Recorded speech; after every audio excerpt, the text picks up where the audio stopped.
I'm Megan Waldrop, host of the Partners of Commercial Fisherman podcast, an extension of an online community created for partners to connect worldwide, find helpful resources, and share stories to feel less alone in this incredibly unique and adventurous way of life.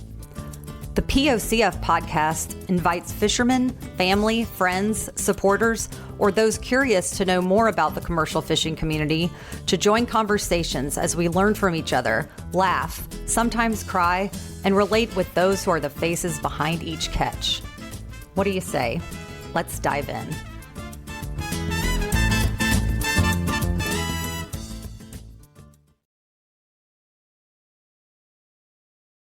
Hey POCFs, welcome back to the podcast. Thank you so much for being here. It just really means so much that you tune in each week to listen, and I just can't say it enough. I'm sure my last podcast probably explained that a little bit as I ended it in tears because y'all know I'm emotional. And the one thing that I want to welcome in our community, no matter who you are, whether you're a partner or not, is it's okay to feel. Emotions are powerful. It's really actually a superpower to be able to be vulnerable and to share how you actually feel deep inside your heart. Because what I've learned through different testimonials, which also I mentioned in the last podcast, is that the whole suck it up mentality is destructive. We do not share that value in the Partners of Commercial Fisherman community. Suck it up does not belong here. Okay. I just want to make that very clear.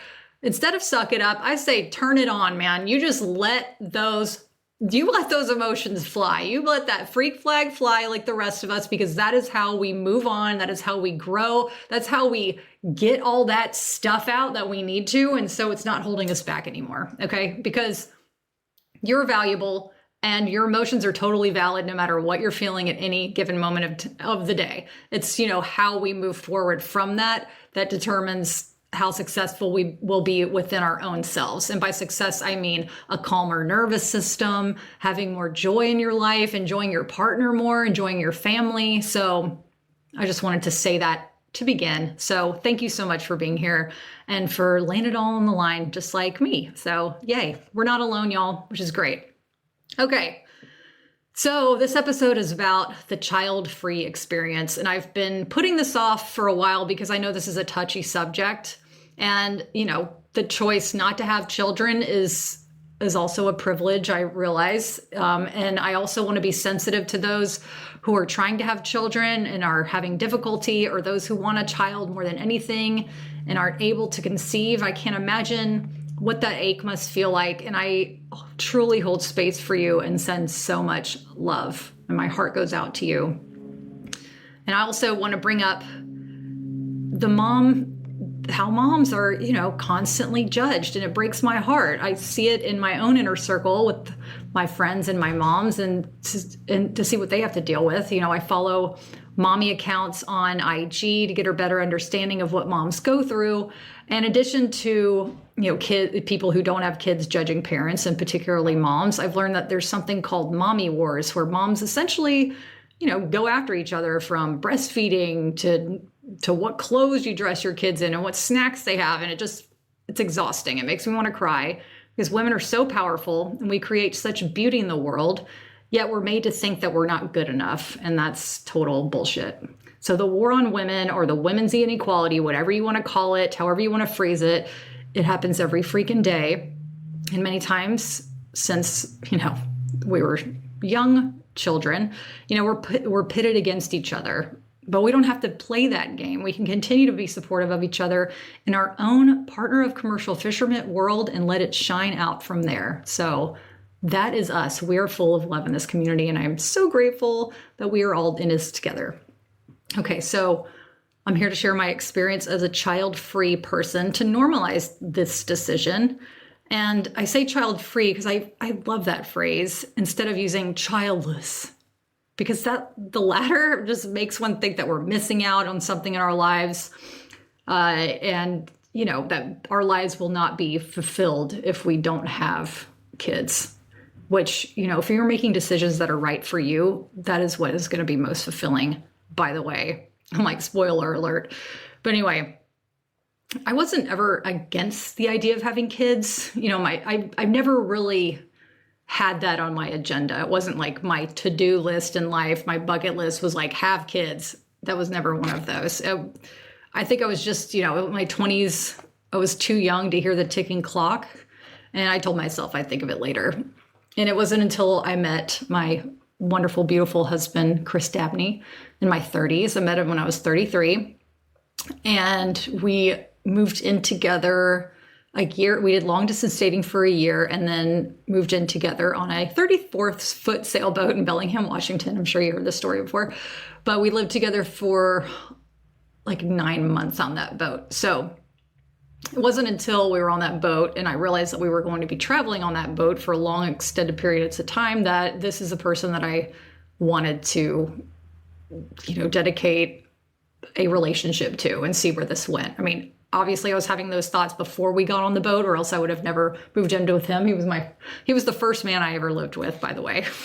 So yeah, I'm like, okay, this guy seems like I'm going to invest my heart and my time in this. So one day we're sitting on our sailboat and I looked over at him and I said, when I'm 40, I want to discuss having a family. And that was my 34 at that time year old way of being proactive, yet pushing the decision farther into another decade because I was not ready to deal with it. So Chris replied, he goes, okay, but why do you want to have kids?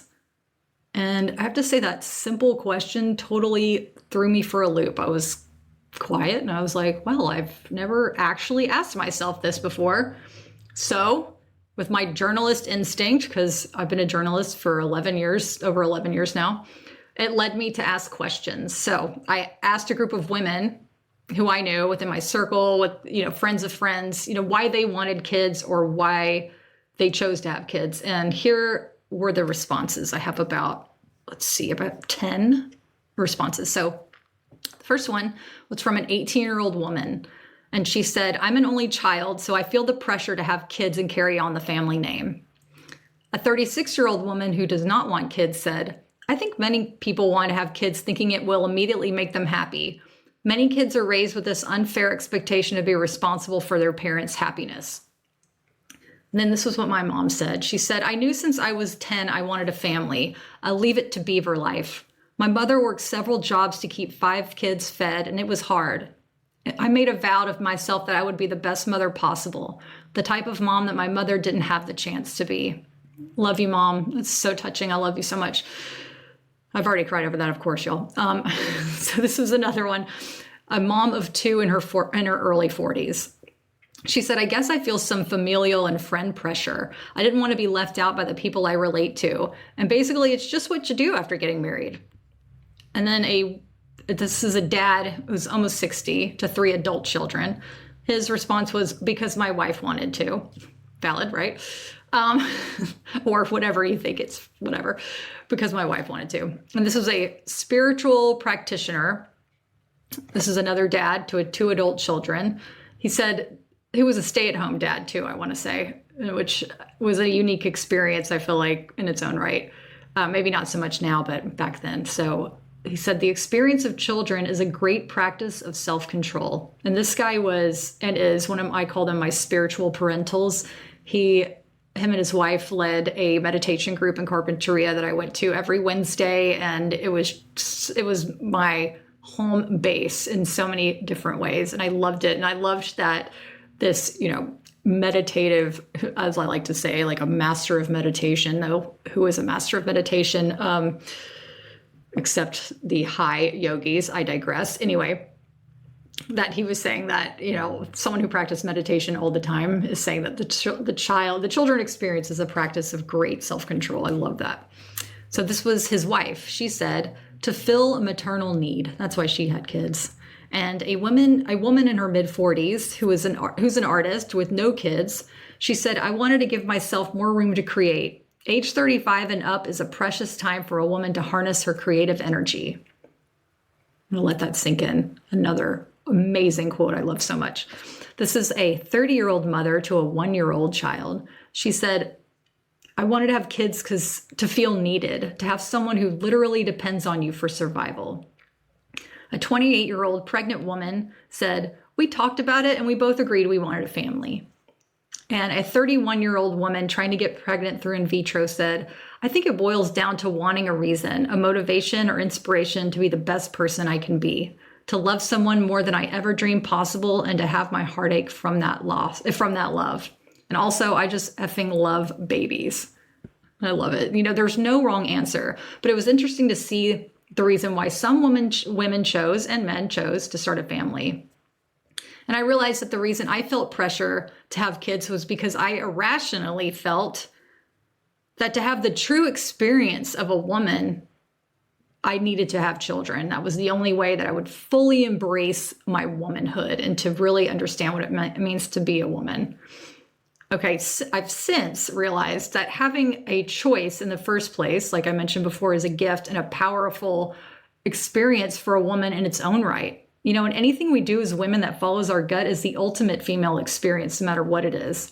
So I started to settle into my decision about not having kids, yet part of me still lingered. That is until my first nephew was born, and I mean this in the best way, and here's why. After my sister had her first son, I remember walking into the room to meet my sweet little nephew and congratulate my sister on birthing a freaking human into the world. My little sister, who is 6.5 years younger than me, immediately just one-upped and became like the older sibling in my eyes. I'm like, wow, praise this woman. She was beaming, she was exhausted, and just so full of joy, and rightfully so. And then I'm thinking to myself as I'm helping her unpack her bag with, to change out of the hospital gown, I'm like, okay, great. This is great. She can take a nap after we leave and feel rested and then start this new chapter in her life. And then I realized there would not be any napping at all. This child depended on her, and there's nothing else anyone could do to help relieve it.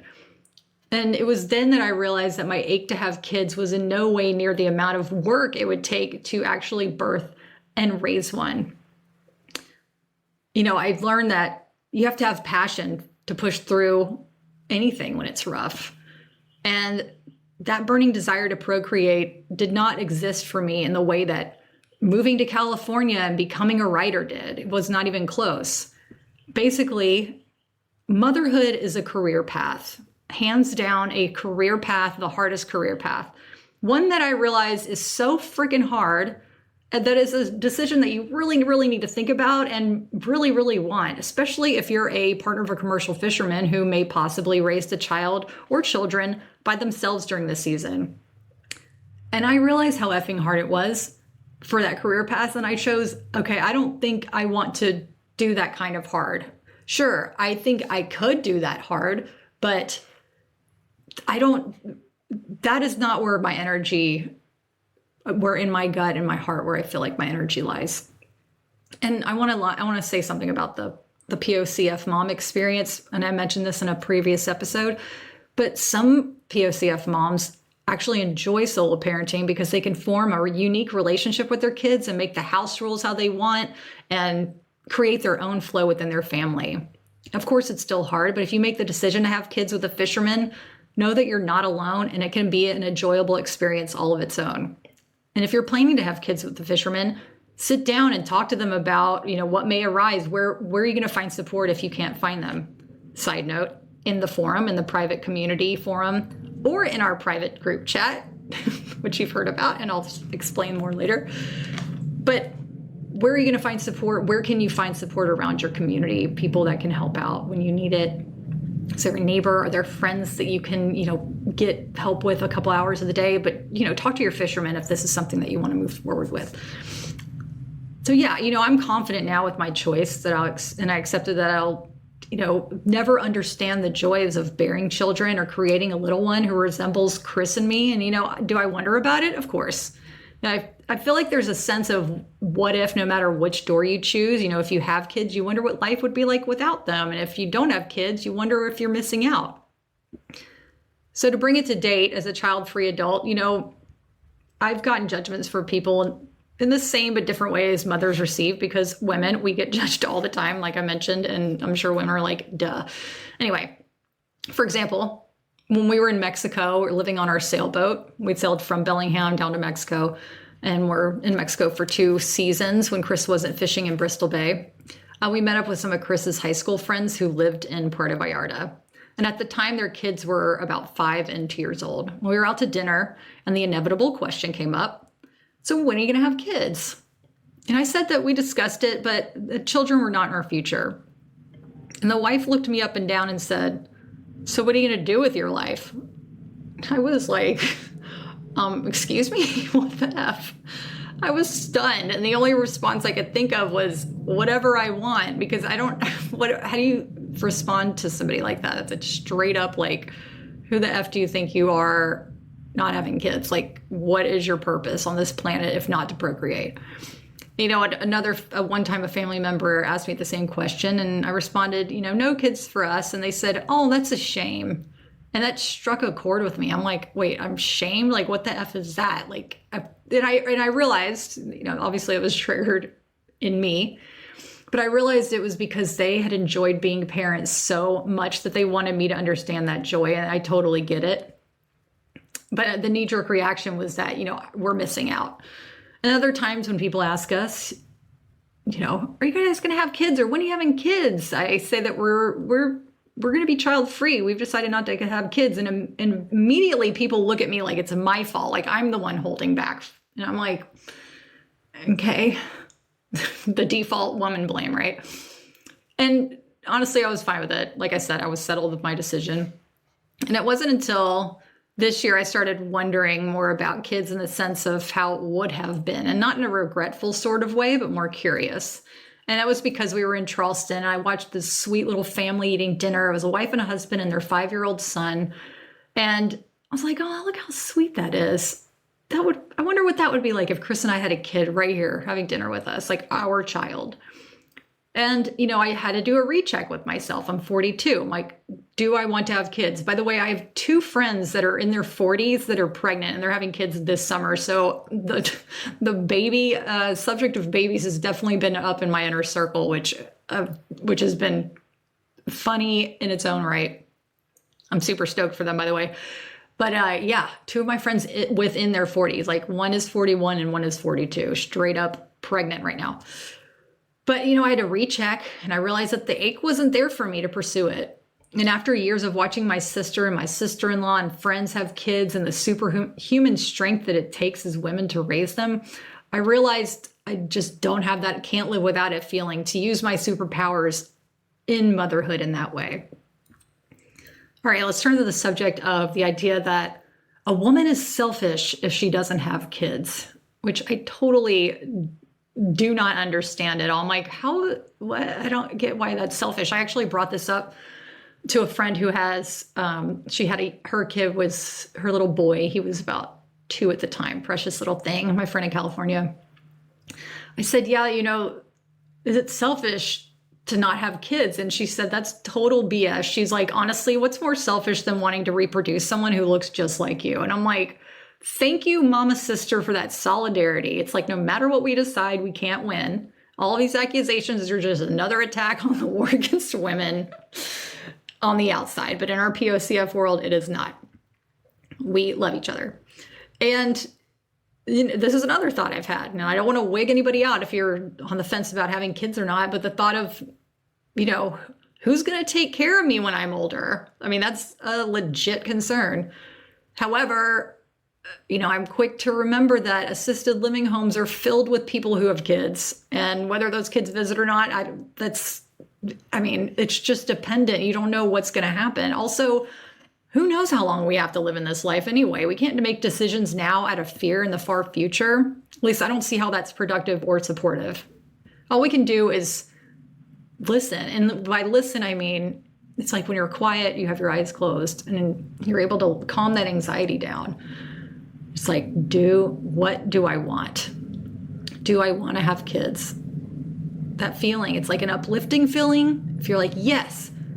Or it kind of feels like you're sinking if it's like a no. Or do I want to move here? Do I want to date this person? As simple as like, do I want coffee or tea for breakfast? What do I want to eat for dinner? I mean, those are the small things that we can do to help train our intuition and to help us really listen to our gut. And you know how to listen to your gut, or else you would be here right now, right? But another thing that I wondered was, my sister and my sister-in-law and my in-laws would be such amazing aunts and uncles. And I almost feel a little sad that I'm not able to give that experience to them, or cousins, or, to my nieces and nephews. Like they won't have any cousins on our side. However, my friend here in North Carolina, who also doesn't have children, she made a great point. She said, if we had kids, maybe we wouldn't be able to give the amount of attention and love that we do now to our nephews and nieces. And I'm like, oh my God, yes, I love this information. Maybe that is why also we could be the ultimate aunt and uncles. We can be the ultimate aunties to our friends' kids, because we're able to give that energy and love and receive that childhood energy and love back in that beautiful way. And an artist woman once told me that women either make art or they make babies, and sometimes both. But I love that idea, that it shows that women are creators no matter how we choose to express it. We are putting beauty into that world, and we're freaking amazing. So one other thing, and I'm going to kind of go off on the healthcare system here, because I don't know if you followed my stories, and we had our health insurance agent on, which was really nice to learn about, health insurance, blah, blah, blah. So I had my doctor's appointment. It was a physical, yearly physical, whatever.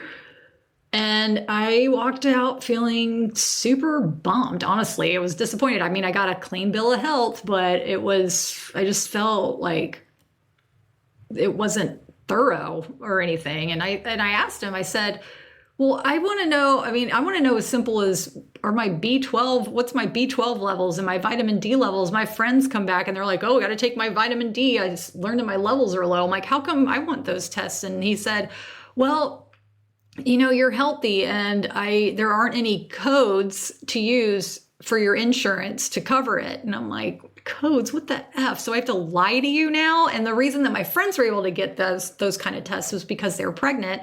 And that means they're more vulnerable and susceptible. And so apparently there are codes for that.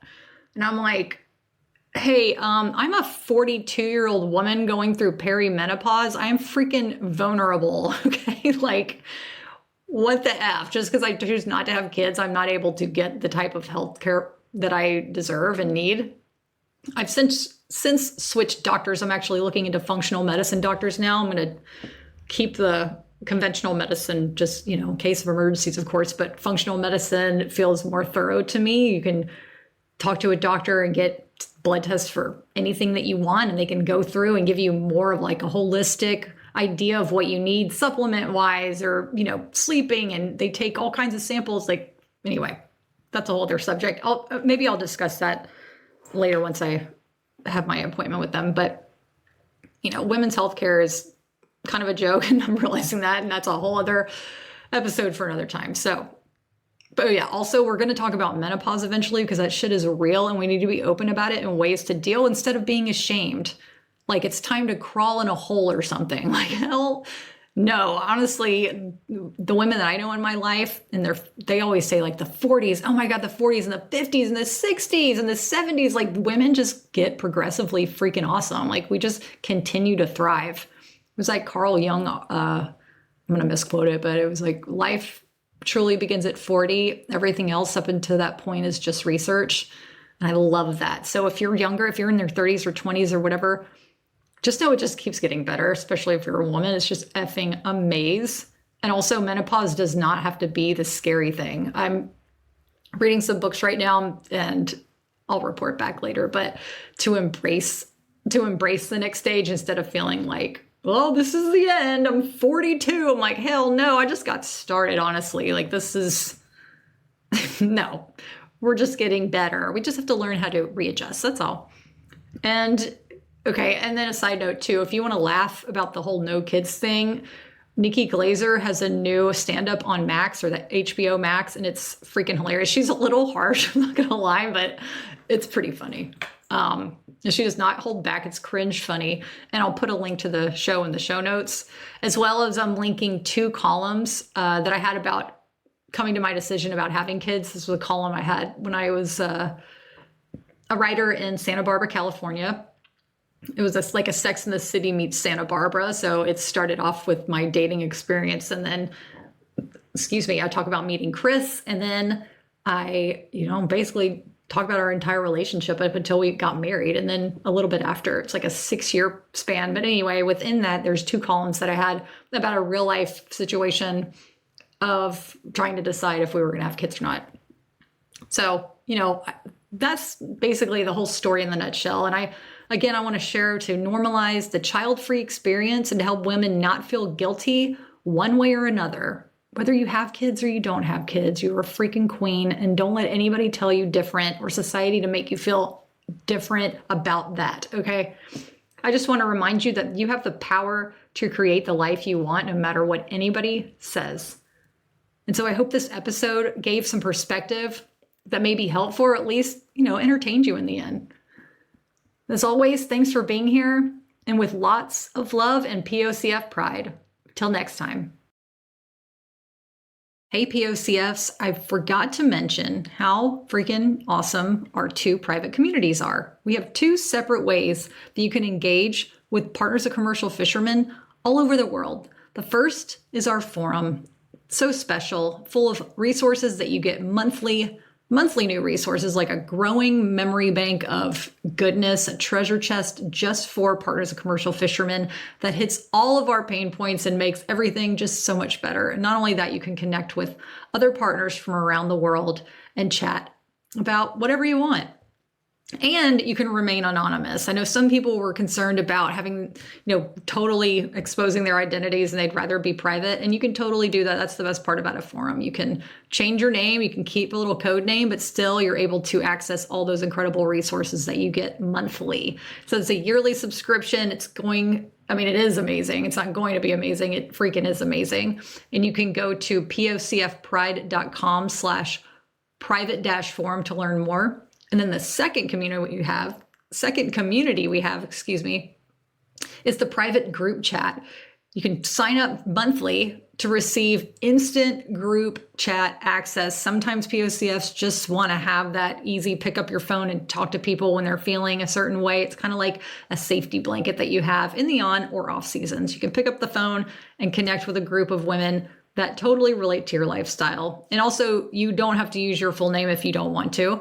However, you will be vetted through me, so we know that you are a partner of a commercial fisherman. And yeah, we're here for you. So there's 2 ways to get involved if you'd like more connection. There's the private forum and the private group chat. And if you have any questions, you can email me at support@meganwaldrop.com or support@pocfpride.com, and I will answer any questions you got. And hope to see you in there.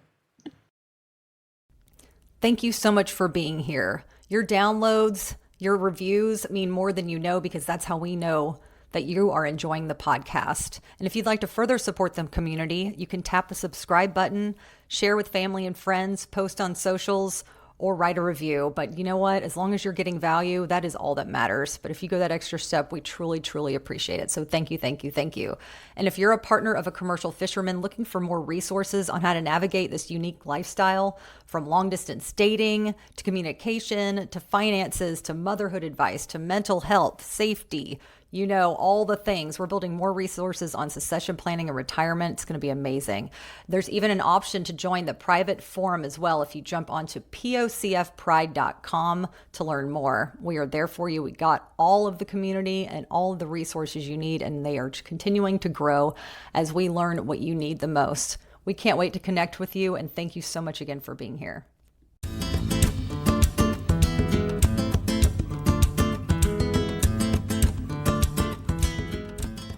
Thanks for listening today. Being here means you're a part of the POCF family, and we wouldn't be a community without you. I'm Megan, and this is the Partners of Commercial Fisherman podcast. As always, much love, POCF pride, and remember, you are not alone.